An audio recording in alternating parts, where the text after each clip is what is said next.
Breaking news చూస్తున్నాము. Star cricketer Vaibhav సూర్యవంశీకి big shock అని చెప్పాలి. సూర్యవంశీపై ఐసీసీ చర్యలు తీసుకునే అవకాశం ఉందా? నిన్న జరిగిన శ్రీలంక క్రికెటర్లతో గొడవకు సూర్యవంశీ దిగాడా? నిన్న మ్యాచ్ ముగిసిన తర్వాత సూర్యవంశీపై శ్రీలంకకు సంబంధించిన ప్లేయర్స్ కొన్ని మాటలు మాట్లాడడం, నువ్వు ఇంకా ఇంటికి వెళ్ళి ఆడుకో అంటూ సూర్యవంశీని ఉద్దేశించి మాట్లాడడంతో ఒక్కసారిగా సూర్యవంశీ కోపం వచ్చి శ్రీలంక క్రికెటర్ల పైకి దూసుకెళ్లిన విజువల్ ఇప్పుడు వైరల్ అవుతుంది. శ్రీలంక ప్లేయర్స్కు సూర్యవంశీకి మధ్య తోపులాట జరిగింది. ఐసీసీ కోడ్ ఆఫ్ కాండాక్ట్లో ఆర్టికల్ 2.12 ఉల్లంఘన కింద వైభవ్ పైన చర్యలు తీసుకునే అవకాశం ఉంది. వైభవ్ది తప్పేనని మ్యాచ్ రెఫరీ నిర్ణయిస్తే మ్యాచ్ ఫీజులో 50% ఫైన్ కూడా పడుతుంది. మరింత సీరియస్గా గుర్తిస్తే 1 లేదా 2 డీమెరిట్ పాయింట్స్ విధించే అవకాశం ఉంది. ఇంటర్నేషనల్ క్రికెట్ పైన బ్యాన్ విధించే అవకాశం ఉంది. వైభవ్పై చర్యలు తీసుకుంటే ట్రై నేషన్ సిరీస్ నుంచి దూరమయ్యే ఛాన్స్ ఉన్నట్టు చాలా క్లియర్గా తెలుస్తుంది. నిన్న శ్రీలంక వర్సెస్ ఇండియా మ్యాచ్లో శ్రీలంక విజయాన్ని సాధించింది. ఒక్కసారి వైరల్ అవుతున్న వైభవ్ సూర్యవంశీకి సంబంధించిన ఆ విజువల్స్ని ఒకసారి చూసే ప్రయత్నం చేద్దాం. మనం రైట్ సైడ్ బాక్స్లో చూస్తున్నాం, చూడండి. మొదటగా సూర్యవంశీని ఉద్దేశించి శ్రీలంక ప్లేయర్స్ ఇది ఐపీఎల్ మ్యాచ్ కాదు, ఇది ఇంటర్నేషనల్ క్రికెట్ అంటూ మాట్లాడడం. దాని తర్వాత మ్యాచ్ ముగిసే సమయానికి ఇంకా ఇంటికెళ్ళి ఆడుకోపో అంటూ తన వయస్సును ఉద్దేశించి శ్రీలంక ప్లేయర్స్ మరి మాట్లాడారా? మొత్తం మీద వాళ్ళపైకి దూసుకెళ్లే ప్రయత్నం చేశాడు వైభవ్ సూర్యవంశీ. దానికి సంబంధించిన విజువల్స్ని మనం చూస్తున్నాం. ఆ ప్లేయర్ని ఉద్దేశించి మాట్లాడినప్పుడు సూర్యవంశీ చూడొచ్చు మనం, తన పైకి దూసుకెళ్లే ప్రయత్నం, అలాగే ఒకరినొకరు తోసుకునే ప్రయత్నం కూడా జరిగింది. ప్రస్తుతానికి మరి వైభవ్ సూర్యవంశీ ఒక చిన్న పిల్లాడుగా ఉద్దేశించి శ్రీలంక ప్లేయర్స్ చేసిన ఆ వ్యాఖ్యలని ఐసీసీ పరిగణిస్తుందా? వైభవ్ సూర్యవంశీ వాళ్ళు మాటలతో సూర్యవంశీని రెచ్చగొట్టే ప్రయత్నం చేసిన సూర్యవంశీ మరి తోపులాటకి ముందుకి వాళ్ళపైకి దూసుకెళ్లడంపై కొంత నెగిటివిటీ అయితే వస్తుంది ఖచ్చితంగా. తన ఏజ్ గురించి గతంలో కూడా కొంత డిస్కషన్ జరిగింది వైభవ్ సూర్యవంశీ గురించి. ఒకసారి మనం చూస్తే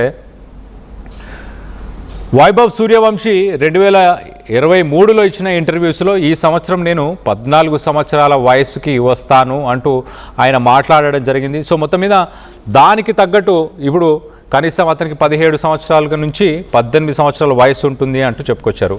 మరో పక్కన బీసీసీఐ భారత క్రికెట్ బోర్డు ఏదైతే బోన్ డెన్సిటీ వెరిఫికేషన్ టెస్టులు చేస్తుందో ఆ టెస్టులు తను కన్సిస్టెంట్గా క్లియర్ చేశాడంటూ వైభవ్ సూర్యవంశీ తండ్రి చెప్పుకొస్తున్నాడు. సో తన తండ్రి చాలా క్లియర్గా తను ఆడొచ్చు అంటూ చెప్పడం. మరోపక్క కర్ణాటకలో ఒకసారి మనం చూస్తే ఒక social activist Rajasthan Royals team పైన ఒక కేసుని ఆయన వేశాడు. ఏంటి, 15 సంవత్సరాల వయసున్న సూర్యవంశీతోని మీరు ఇంటర్నేషనల్ మ్యాచ్లు ఆడిపిస్తున్నారు, కొన్ని వేల కోట్లకు సంబంధించిన కమర్షియల్ టోర్నమెంట్ ఐపీఎల్లో తనని ఆడించడం చైల్డ్ లేబర్ చట్టం కింద ఎక్స్ప్లాయిటేషన్ లాస్ కింద పరిగణించాలి అంటూ ఆయన ఒక కేసును కూడా ఫైల్ చేయడం జరిగింది. మొత్తం మీద తన వయస్సుకు సంబంధించి గతంలో కొన్ని కాంట్రవర్సీస్ జరిగిన ప్రస్తుతానికి తన వయసును ఉద్దేశించి శ్రీలంక ప్లేయర్స్ మరి చేసిన కామెంట్స్కి సూర్యవంశీ రియాక్ట్ అవ్వడం జరిగింది. సూర్యవంశీపై చేసిన ఈ కామెంట్స్ పైన మీ అభిప్రాయం ఏంటి? సూర్యవంశీ వయస్సును ఉద్దేశించే శ్రీలంక ప్లేయర్స్ మాట్లాడారా? ఇంటికెళ్ళి నువ్వు ఆడుకో ఇంకా అంటూ మాట్లాడడం, దానికి సంబంధించి ఆంతర్యం ఏంటి? మరోపక్కన ఇది ఐపీఎల్ మ్యాచ్ కాదు, ఇది ఇంటర్నేషనల్ క్రికెట్ అంటూ కూడా వాళ్ళు మాట్లాడే ప్రయత్నం చేస్తారు. అంటే ఐపీఎల్లో మాత్రమే నువ్వు ఆడగలుగుతావు, ఒక షార్ట్ గేమ్, ఒక షార్ట్ ఫార్మాట్లో మాత్రమే నువ్వు పర్ఫామ్ చేయగలుగుతావు, కానీ ఇది ఇంటర్నేషనల్ క్రికెట్ మ్యాచ్ కాబట్టి ఇక్కడ నువ్వు ఆడే సీన్ లేదు అంటూ వైభవ్ సూర్యవంశీని డైరెక్ట్గానే కౌంటర్ ఇచ్చే ప్రయత్నం చేశారా? గతంలో వైభవ్ సూర్యవంశీ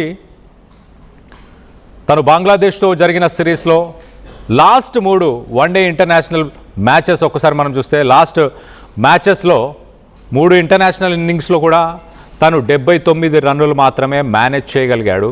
సో దీనికి సంబంధించి కూడా కొంత విమర్శలు వస్తున్నాయి. నిజంగానే ఇంటర్నేషనల్ క్రికెట్లో వైభవ్ సూర్యవంశీ మరి నిజంగానే తాను ప్రదర్శించలేకపోతున్నాడా?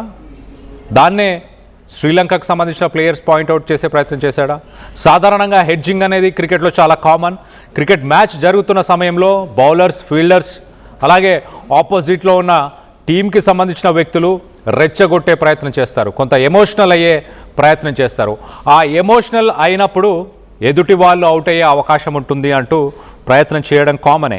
కానీ ఎప్పుడైతే లైన్ దాటుతారో, లైన్ దాటిన తర్వాత ఇలాంటి ఘటనలు గతంలో కూడా ఎన్నో చోటు చేసుకున్నాయి.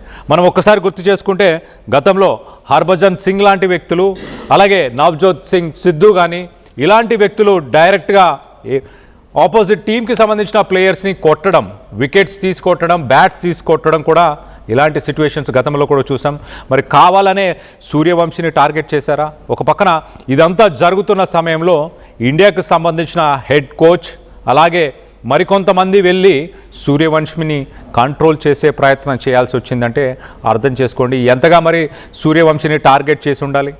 15 సంవత్సరాలు వయసు లేతే 17 సంవత్సరాల వయసు, ఏ వయసు అయినా కూడా నువ్వు ఇంటికి వెళ్ళి ఆడుకో అంటే ఇంకా నువ్వు గెలవలేవు, మ్యాచ్లు నువ్వు ఆడలేవు అంటూ చెప్పే ప్రయత్నం చేశారు. దానికి వైభవ్ సూర్యవంశీ మరి బ్యాట్తోనే వచ్చే మ్యాచ్ల్లో సమాధానం చెప్పుంటే బాగుండనిపిస్తుందా? దీనికి సంబంధించి మీరేమనుకుంటున్నారు? స్టార్ క్రికెటర్గా వైభవ్ సూర్యవంశీ ఐపీఎల్ మ్యాచెస్లో రికార్డులను సృష్టించాడు. ఎన్నో రికార్డులు క్రికెట్ గాడ్గా భావించే, క్రికెట్ లెజెండ్గా భావించే సచిన్ టెండూల్కర్ వైభవ్ సూర్యవంశీ ఆటని చూసి తనని ప్రశంసించడం, తనకి మంచి ఫ్యూచర్ ఉంటుంది అంటూ కూడా మాట్లాడడం జరిగింది. మొత్తం మీద అలాంటి వైభవ్ సూర్యవంశీ కెరియర్ ఎలా ఉండబోతుంది? ఐసీసీ దీని పరిగణలోకి తీసుకునే అవకాశం ఉందా? మరో పక్కన రెఫరీ తీసుకునే డెసిషన్ పైన మొత్తం ఆధారపడి ఉంటుంది. రెఫరీ ప్రస్తుతానికి దీనికి సంబంధించిన విజువల్స్ని క్షుణ్ణంగా పరిశీలించే ప్రయత్నం చేస్తున్నాడంట. ఆ మ్యాచ్కి సంబంధించిన రెఫరీ పేరు ప్రదీప్ జయప్రకాష్. ఆ ప్రదీప్ జయప్రకాష్ అనే అతను article 2.21 ICC code of conduct కింద సూర్యవంశీ మరి అఫీషియల్గా తనని బ్యాన్ చేసే అవకాశం కూడా ఉంటుంది. అలాగే మ్యాచ్కి సంబంధించిన ఫీ ఏదైతే ఉందో ఆ ఫీని కూడా తగ్గించే అవకాశం ఉంటుంది, 50% తగ్గించే అవకాశం ఉంది. అలాగే డీమెరిట్ పాయింట్స్ కూడా తనకి వచ్చే అవకాశం ఉంది. సో మొత్తం మీద దీనికి సంబంధించి మరి ఐసీసీ ఎలా రియాక్ట్ అవ్వబోతుంది, దీనికి సంబంధించి సూర్యవంశీ ఎలా తీసుకోబోతున్నాడు, ఇండియా హెడ్ కోచ్ కానీ సీనియర్ ప్లేయర్స్ మరి సూర్యవంశీకి నచ్చజెప్పే ప్రయత్నం చేస్తున్నారా? ఇంటర్నల్గా డ్రెస్సింగ్ రూమ్లో జరుగుతున్న కాన్వర్జేషన్స్ ఏంటి? సీనియర్లతోని సూర్యవంశీకి పొదుగుతుందా? హెడ్ కోచ్ మాటలని సూర్యవంశీ పరిగణలోకి తీసుకుంటాడా? తన ఉడుకు రక్తాన్ని కంట్రోల్ చేసే ప్రయత్నం చేసుకుంటాడా? బ్యాట్తోనే రానున్న మ్యాచ్ల్లో శ్రీలంక ప్లేయర్స్కి సమాధానం చెప్పే అవకాశం ఉందా? దీనికి సంబంధించి మీరేమనుకుంటున్నారు? మీ అభిప్రాయాలను కింద కామెంట్ రూపంలో తెలియపరచండి. అలాగే సూర్యవంశీ చేసింది కరెక్టేనా? తనని డైరెక్ట్గా విమర్శిస్తే తను రియాక్ట్ అవ్వాల్సిన అవసరం ఉందా? సాధారణంగా క్రికెట్లో హెడ్జింగ్ అనేది చాలా కామన్. ఇలా కామెంట్ చేయడం, హెడ్జింగ్ అంటే ఇలా కామెంట్ చేసి రెచ్చగొట్టే ప్రయత్నం చేస్తూ ఉంటారు, అది చాలా కామన్. కానీ సూర్యవంశీ ఎలా రియాక్ట్ అవుతాడనేది తన కంట్రోల్లో ఉండాల్సింది, తన చేతిలో ఉండాల్సింది అంటూ కూడా కొంత విమర్శలు అయితే వస్తున్నాయి. దీనికి సంబంధించి మీరేమనుకుంటున్నారు? మీ అభిప్రాయాలను కింద కామెంట్ రూపంలో తెలియపరచండి.